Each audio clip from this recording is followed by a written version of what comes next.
Postgame with UMD men's basketball topping Minot State 80-78 in double overtime. A wild back and forth game where Minot just wouldn't seem to go away, and we were able to pull it out at the end. Coach, I mean, with your guys' kind of going down with injuries again, you guys were able to mix different lineups.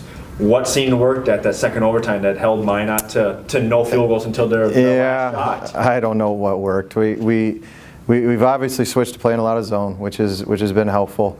Sometimes at zone you're just fortunate that they miss, and I think we caught them on a relatively cold shooting night. They're a pretty offensively efficient team. I'm sure zone bothered them a little bit, but at the end of the day, I thought our kids showed just a tremendous amount of heart. We led for over 40 minutes, and being up 8-10 most of the game, and then you see it slip down. Young teams have, that's typically when things kind of slip away.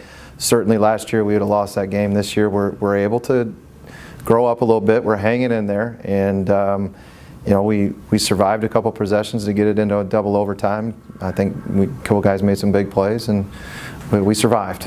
And the one thing that kind of helped you guys out is you've kind of stressed it all along. It's the free throw shooting. Now, granted, the total numbers here are 21 for 32. Wouldn't say a lot, but if you look at the overtime sessions, 10 for 12. You had only one miss on both overtime sessions. Free throw shooting became a major component for your guys that came down the stretch. Yeah, I think both teams play guys a lot of minutes. We don't go very deep into our bench, although we've been going deeper based on our injury issues. And getting field goals was hard to come by. So you end up, living on the line. We started out really poor, as you mentioned. I think we were shooting 20% from the free throw line in the first half, if I remember, something like that. It was pretty abysmal. And then as we continued to play, shots started to go down. And as you said, we finished 10 of 12 down the stretch when it really counted. So that was a big deal. And then just kind of focusing on a couple players. I know we kind of spoke a little bit, but Brandon Meyer and Sean Burns had two heads-up plays.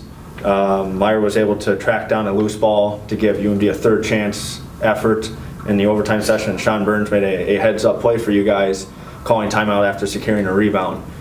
Do you guys practice that at all during game situations? It's not something we've practiced, but it's something during the timeout that we really discussed because going back to the Hack-a-Shack days, Sean is he struggles at the line a little bit, and we certainly knew if we could get a stop, they would want to foul right away. So we told them, as soon as we get a stop, as soon as we secure the ball, everyone on the team starts screaming timeout.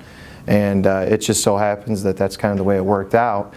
We can get a sub in to where they can't foul us then, at least get our worst free throw shooter on the line. And I tell you what though, people look at Sean's free throws. He made the two big ones in overtime or regulation. I'm a little foggy on when it was, but I know there were two big ones late that were a really big deal. So when we really, really needed him, he stepped up and nailed them. And he did that also at Wisconsin Parkside. Made some big free throws late. So maybe he just needs to have a tremendous amount of pressure on him to make the free throws. So who knows? And you guys have always been really clutch at the line, especially late in games, over 78% shooting. Kyle Shallow, once again, you insert him into the lineup, and the guy's just cold-blooded, nails 2 free throws, and you guys are off and running there. Just kind of looking ahead, you guys snapped your 6-game losing streak. You guys kind of upset Minot State. Not a lot of people would have thought this would have happened. Now you get a Mary team. What should we be expecting for tomorrow night, especially with it being senior night? Well, it's senior night, so you certainly want to celebrate Wilson and Shallow. Wilson's been with us for 5 years. I've only been the coach here for 6, so Wilson's been here for a long, long time. Both of them are great students, great ambassadors of UMD, UMD's basketball program. They do everything really, really well in the right way.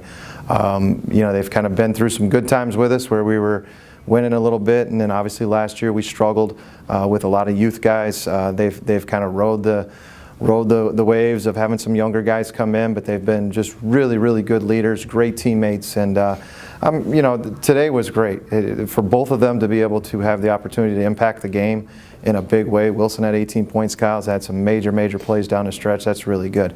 Going into tomorrow night, it's a team we beat, but we only beat them by 5.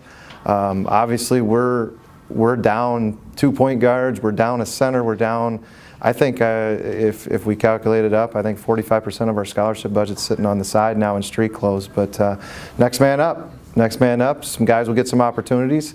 I'm glad that we've put Xavier Cummings into the game previously because he's going to get a heck of a shot tomorrow night. Well, we'll see how things turn out tomorrow. Yeah, we'll play the game and see how it goes. Thank you, Coach. Thank you.